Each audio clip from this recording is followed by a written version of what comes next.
नमस्कार दोस्तों, आज बात करते हैं कि क्या चीन के डर के कारण भारत नेपाल मैत्री संधि हुई है। और दूसरा बात करेंगे कि नेपाल की मीडिया जो कहती है कि भारत ने नेपाल को यूनाइटेड नेशन की मेंबरशिप नहीं लेने दी और भारत के कहने पे रूस ने वीटो कर दिया था।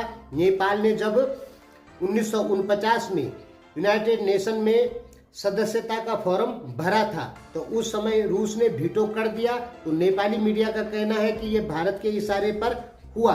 तो आज इस बारे में बात करेंगे दोस्तों। इस बारे में जानने के लिए आपको थोड़ा रूस और चीन का थोड़ा सा इतिहास समझना पड़ेगा, क्योंकि नेपाल की यूनाइटेड नेशन में मेंबरशिप में रूस, चीन, भारत, अमेरिका और ब्रिटेन की बहुत बड़ी भूमिका है। वो क्या भूमिका है वो आज हम आपको बताएंगे और हो सके तो आज क्लियर हो जाएगा और आपको पता लग जाएगा कि किस देश के इशारे पर नेपाल को यूनाइटेड नेशन में मेंबरशिप नहीं मिल रही थी। ये आज क्लियर हो जाएगा। आप लोग जो अपनी मीडिया में देख रहे हैं नेपाली लोग, उन चीजों से हटके जो क्लियर बात है, जो सच बात है, उस चीज को हम आपको बताएंगे। तो दोस्तों, नेपालियों का कहना है कि भारत ने यूनाइटेड नेशन में, भारत और रूस ने मिलके यूनाइटेड नेशन में नेपाल को मेंबरशिप नहीं देनी चाहिए। ये कहना है नेपाली मीडिया का और आज सुबह भी मैं यही चीज देख रहा था। तो दोस्तों, इसका क्लियर समझ लीजिए कि क्या बात है। नेपाल ने सबसे पहले यूनाइटेड नेशन में सदस्यता का फॉर्म भरा था 1949 में और 1949 7 दिसंबर को रूस ने वीटो कर दिया था। तो नेपाली मीडिया का मानना है कि ये भारत के इशारे पर हुआ था। तो दोस्तों, पहले आप समझ लीजिए कि 1949 7 सितंबर को रूस का सच्चा मित्र कौन था, भारत या चीन। देखिए, चीन में माओ सेतुंग जो हुए हैं, उन्होंने पूरे चाइना को कब्जा कर लिया। यानी वहां पर कुओमितांग यानी चीनी गणराज्य जिसकी सरकार चलती थी, उस कुओमितांग की सरकार को कम्युनिस्ट पार्टी ने हरा दिया और उनको भागना पड़ गया ताइवान। ठीक है, तो यानी चीन की कम्युनिस्ट पार्टी माओ इतने ताकतवर हो गए थे कि उन्होंने पूरे चाइना को हरा के चाइना पे कब्जा कर लिया। तो वो इतने ताकतवर कैसे हुए? देखिए दोस्तों, माओ सेतुंग और स्टालिन के बीच में बहुत ही गहरे संबंध थे। स्टालिन ने पूरा सपोर्ट कर रखा था माओ सेतुंग को, क्योंकि 2 करोड़ 40 लाख स्क्वायर किलोमीटर पर सोवियत यूनियन ने कब्जा कर लिया था। सोवियत संघ का जो क्षेत्रफल था वो था 2 करोड़ 40 लाख स्क्वायर किलोमीटर। उस समय क्या था, सोवियत संघ चाहता था कि पूरी दुनिया में कम्युनिस्टों का शासन हो और अमेरिका चाहता था कि पूरी दुनिया में लोकतांत्रिक व्यवस्था आ जाए। ठीक है, तो सोवियत संघ ने क्या किया था कि दुनिया के 2 करोड़ 40 लाख स्क्वायर किलोमीटर पर कब्जा कर लिया था। ठीक, उसके बाद स्टालिन ने चाइना के माओ को पूरा समर्थन दिया कि आप भी ज्यादा से ज्यादा हिस्से को कब्जा करें। तिब्बत जो था, तिब्बत में उस समय तिब्बत चीन के कब्जे में नहीं था, तो तिब्बत में अमेरिका अपना एक बहुत बड़ा सैन्य अड्डा खोलना चाहता था, क्योंकि सोवियत संघ बहुत पावरफुल हो गया था और अमेरिका किसी भी हाल में सोवियत संघ पर नियंत्रण रखना चाहता था। इसलिए उसे किसी भी हाल में तिब्बत चाहिए था। वहां पर सोवियत संघ को कंट्रोल करने के लिए तिब्बत में अमेरिका अपना एक हवाई अड्डा बनाना चाहता था। फिर क्या हुआ कि स्टालिन इस बात को समझ गए और उन्होंने चीन को इशारा किया। किसको इशारा किया? चीन को नहीं, कम्युनिस्ट पार्टी ऑफ चाइना माओ को इशारा किया कि आप किसी भी हाल में तिब्बत पर कब्जा करें। इनके बीच में स्टालिन और माओ के संबंध पहली बार 1949 को दुनिया के सामने आए, लेकिन इनके संबंध यानी माओ को ताकतवर बनाने में स्टालिन का सबसे बड़ा हाथ है। सोवियत संघ नहीं होता तो कम्युनिस्ट पार्टी ऑफ चाइना चीनी गणराज्य को नहीं हरा पाती। सोवियत संघ की पावर से ही माओ ने चीनी गणराज्य को हराया है। यानी चीनी कम्युनिस्ट पार्टी ने पूरे चीन को कब्जा किया है। चीनी गणराज्य जो सरकार थी उसने 1915 में ही तिब्बत को अलग देश की मान्यता दे दी थी, यानी एक सार्वभौम देश की मान्यता दे दी थी। लेकिन जैसे ही माओ सत्ता में आते हैं तो वो तिब्बत को कब्जा कर लेते हैं। किसके इशारे पे? स्टालिन के इशारे पे, यानी सोवियत संघ के इशारे पे वो तिब्बत को कब्जा कर लेते हैं ताकि वहां पर अमेरिका अपना सैन्य अड्डा ना बना पाए। ये बात मैं अकेला नहीं कह रहा हूं, दुनिया के बहुत से बड़े बड़े जो विश्लेषक लोग हैं वो भी लगभग यही कहते हैं। तो आप समझ लीजिए कि चीन और रूस की मित्रता उस समय बहुत गहरी हो गई थी, क्योंकि दोनों कम्युनिस्ट थे और पूरी दुनिया को कम्युनिस्ट शासन के अधीन लाना चाहते थे, यानी चाहते थे कि पूरी दुनिया में जो लोकतांत्रिक प्रणाली है वो समाप्त हो जाए और कम्युनिस्ट शासन की तरह या कम्युनिस्टों के अंडर में ही पूरी दुनिया चले। ये चाहता था सोवियत संघ, क्योंकि लोकतंत्र से सोवियत संघ को खतरा था, इसलिए वो हर जगह से लोकतंत्र हटाना चाहता था। तो आप ये समझे कि 1949, 50, 52, 56 तक, 56 ही नहीं 1966 तक सोवियत संघ और चीन के बीच में बहुत ही ज्यादा गहरे संबंध रहे हैं। हालांकि भारत ने शुरुआत की थी 1947 में रूस से संबंध बनाने के लिए, लेकिन नहीं बन पाए। रूस और भारत की मैत्री उस समय बिल्कुल नहीं थी, ठीक है। जिस समय रूस ने वीटो किया उस समय भारत रूस की मैत्री बिल्कुल नहीं थी। भारत रूस की मैत्री ना के बराबर थी। चीन रूस के अच्छे संबंध हैं, ये इससे पता लगता है। इसका पता ऐसे लगता है कि 1962 वार में रूस ने भारत को सपोर्ट नहीं किया, भारत को हथियार नहीं दिए चाइना के खिलाफ।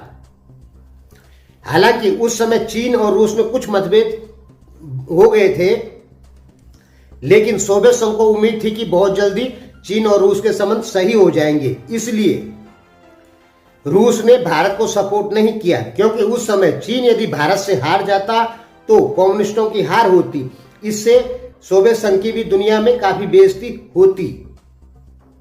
हमारे कहने का मतलब है कि जिस समय रूस ने वीटो किया था कि नेपाल को यूनाइटेड नेशन का सदस्य नहीं बनाना है, उस समय तो भारत और रूस की दोस्ती ही नहीं थी।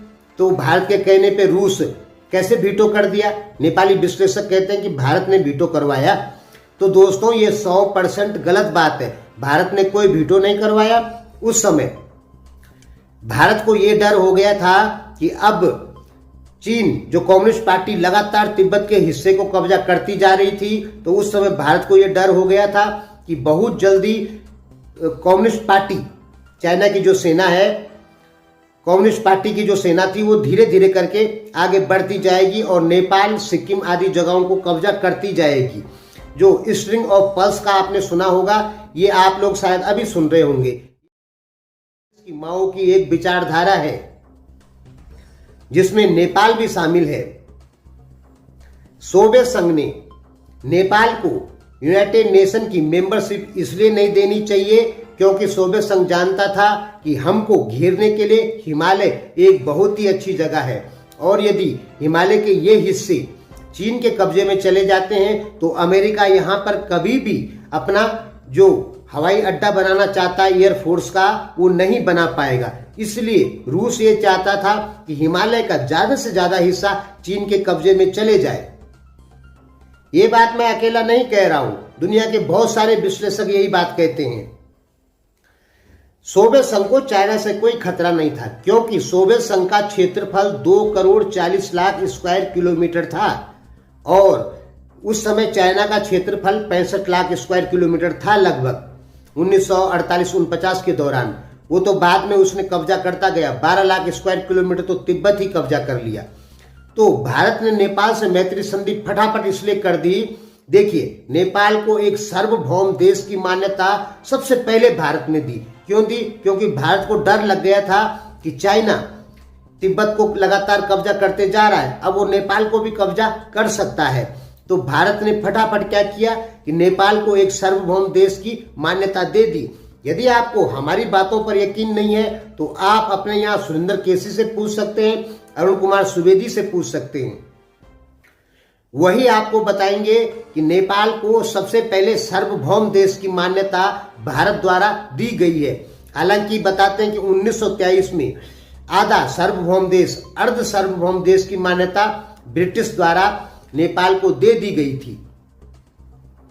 सार्वभौम देश का मतलब समझ रहे हैं? उससे पहले रियासतें होती थी। भारत में आपने देखा होगा कि 600 लगभग रियासतें थी, तो नेपाल भी एक रियासत ही होता था। अब नेपाली लोग कहेंगे नहीं, हम उससे पहले देश थे, रियासत नहीं थे।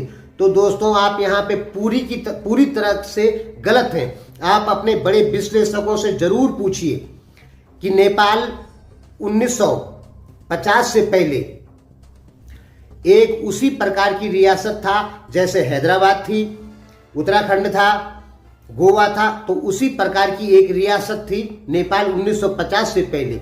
नेपाल को सार्वभौम देश की मान्यता सबसे पहले भारत ने दी है। इस बात पर 100% यकीन कीजिए। यदि आपको यकीन नहीं है तो आप अपने विश्लेषकों से पूछ सकते हैं, बड़े जो समझदार विश्लेषक हैं उनसे पूछ सकते हैं। भारत ने नेपाल को जल्दी से फटाफट 1950 में एक सार्वभौम देश की मान्यता दे दी और कह दिया कि ये एक प्रकार नेपाल एक सार्वभौम देश है, इस पर कोई भी देश कब्जा नहीं कर सकता है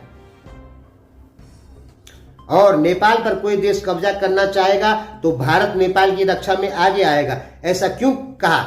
भारत ने चाइना को संदेश दिया था कि यदि आप नेपाल को कब्जा करने की कोशिश करेंगे तो भारत नेपाल की रक्षा के लिए आगे आएगा, यानी चाइनीज सेनाओं को भारत से युद्ध करना होगा। इस संधि के द्वारा भारत सरकार ने चाइना को संदेश दिया था कि नेपाल पर आप कब्जा नहीं कर सकते हैं, यानी। और ब्रिटेन और भारत ने बहुत कोशिश की कि नेपाल को जल्दी से जल्दी यूएन में सदस्यता मिल जाए, क्योंकि यूएन का सदस्य बनने के बाद चीन जो है वो कब्जा नहीं कर सकता था, क्योंकि जो देश यूएन का सदस्य बन चुका है यदि उस देश पर कोई कब्जा करता है तो यूएन उसकी मदद के लिए आगे आएगा। तो भारत को ये डर था कि चीन कहीं नेपाल पे कब्जा न कर ले। जब वो 12 लाख स्क्वायर किलोमीटर को कब्जा कर सकता है तो लगभग 1.5 लाख स्क्वायर किलोमीटर नेपाल को तो वो आराम से कब्जा कर लेता। तो भारत ने नेपाल को यूनाइटेड नेशन की मेंबरशिप दिलाने में बहुत बड़ी भूमिका निभाई है। नेपालियों को बुरा लग रहा होगा क्योंकि आपने गलत इतिहास पढ़ा है। आपने ये पढ़ा है कि भारत ने मना किया, भारत ने रूस को मना करवाया कि आप वीटो कर दो। भारत रूस की उस समय मैत्री थी ही नहीं। उस समय मैत्री थी चीन और रूस की, और चीन और रूस दोनों कम्युनिस्ट देश थे और लगातार आगे बढ़ते जा रहे थे। आपको शायद पता नहीं होगा, 1962 भारत चीन के युद्ध में पाकिस्तान भी भारत के सपोर्ट में खड़ा था। ये बात आपको शायद नहीं पता है और बहुत सारे भारतीयों को भी पता नहीं है, लेकिन जो बड़े बड़े विश्लेषक लोग हैं वो अच्छे से जानते हैं कि 1962 की वार में पाकिस्तान भारत के सपोर्ट में खड़ा था। उस समय पाकिस्तानी सेना, पाकिस्तान की मौजूदा सरकार ने चीन का बहुत ज्यादा विरोध किया था। उसके बहुत सारे न्यूज़पेपर पाकिस्तान में आपको मिल जाएंगे यदि बचे होंगे तो। आप एक बार फिर समझ लीजिए कि भारत ने नेपाल को जल्दी से जल्दी संयुक्त राष्ट्र संघ की सदस्यता दिलाने की कोशिश की। क्योंकि भारत ने क्यों कोशिश की कि नेपाल को यूनाइटेड नेशन की मेंबरशिप मिल जाए? क्योंकि ये कोशिश, क्योंकि उस समय कम्युनिस्ट लगातार आगे बढ़ रहे थे और तिब्बत को उन्होंने कब्जा कर लिया था और पूरे हिमालय क्षेत्र को कब्जा करना चाहते थे, क्योंकि कम्युनिस्ट जानते थे कि यदि हिमालय पे हमारा कब्जा हो गया तो एक तरफ से हम पूरी तरीके से सुरक्षित हो जाएंगे। यानी सोवियत संघ जानता था कि यदि पूरे हिमालय पे हमारा कब्जा हो गया तो अमेरिका यहाँ पे अपना सैन्य अड्डा नहीं बना पाएगा। और भारत को डर हो गया था कि हिमालय पे अब कम्युनिस्टों का, यानी चाइना का कब्जा होने वाला है। इसलिए भारत ने बहुत कोशिश की कि नेपाल को यूनाइटेड नेशन की मेंबरशिप मिल जाए, क्योंकि जब एक बार यूनाइटेड नेशन का मेंबर नेपाल बन जाएगा तो उसको कब्जा करना फिर चीन के लिए इतना आसान नहीं होगा। बात दोस्तों यही सच है, लेकिन आप जो सुन रहे हैं, जो पढ़ रहे हैं, वो उल्टा सुन रहे हैं। आप उल्टा ये सुन रहे हैं कि भारत के इशारे पे रूस ने वीटो किया। भारत के इशारे पे वीटो नहीं किया रूस ने। भारत और नेपाल तो उस समय बहुत अच्छे मित्र थे। नेपाल के सेना अध्यक्ष को भारत में मानद उपाधि दी जाती है। तो ये परंपरा उसी समय शुरुआत की गई। क्यों की गई? यानी भारत की सेना पे कहीं ना कहीं नेपाली सेना अध्यक्ष का कुछ न कुछ कंट्रोल होगा और नेपाली सेना पे भारत की सेना का कहीं ना कहीं कुछ न कुछ कंट्रोल होगा। इसका सीधा संदेश था कम्युनिस्ट के लिए और चाइना के लिए। यदि नेपाल पे चाइना हमला करने की कोशिश करता है तो भारतीय सेना आगे आएगी। उस समय भारत और चीन सस्पेंस में थे कि हम दोस्त हैं कि दुश्मन हैं। भारत को चीन की नीतियों पर शक होने लग गया था, इसलिए भारत ने फटाफट से नेपाल को एक सोवरेन देश बना दिया, क्योंकि भारत को चीन के कब्जे का डर था। अब नेपाली जो लोग कह रहे हैं कि भारत ने यूनाइटेड नेशन की मेंबरशिप नहीं लेने दी, तो दोस्तों आप उल्टा बोल रहे हैं। चीन ने नहीं लेने दी, भारत ने नहीं। लेकिन क्या करें, आपको तो ऐसे ही लगता है कि भारत ही हमारा सबसे बड़ा दुश्मन है। आपको तो ऐसे ही लगता है। हम आपको कई बार बता चुके हैं कि भारत नेपाल को अपना दुश्मन कभी नहीं मानता है और भारतीय जनता तो नेपाल की बहुत इज्जत करती है। नेपाल देवभूमि होने के कारण भारतीय जनता का एक आस्था का केंद्र भी है नेपाल। हमारे कहने का मतलब है कि आप ऐसा क्यों मानते हैं कि नेपाल में जो बुरा होगा उसमें भारत का ही हाथ है। आपकी मीडिया बार बार कहती है चाहे कुछ भी हो जाए उसमें भारत का ही हाथ है। अब हो सकता है आप लोग मुझे गाली गलौज करें, लेकिन दोस्तों गाली गलौज करके कोई फायदा नहीं।